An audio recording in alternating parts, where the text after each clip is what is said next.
Karjalainen on Suomen kansan valopuoli.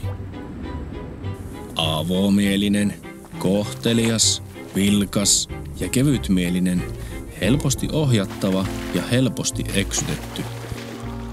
Herkkäuskoinen kuin lapsi. Ei kuitenkaan vailla suomalaisen itsepintaisuutta, mutta herkkä oppimaan ja varustettu luonnonlahjoilla, jotka asettavat hänet kansansa parhaiden joukkoon. Savolainen on ymmärtäväisempi ja enemmän omaa etuansa katsova kuin tuo hyvän tahtoinen karjalainen.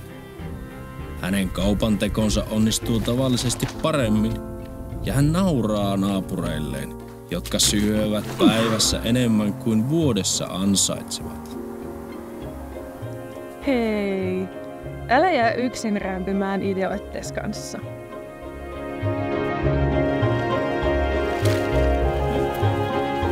Mennääs tuon suon yli niin, että heilahtaa.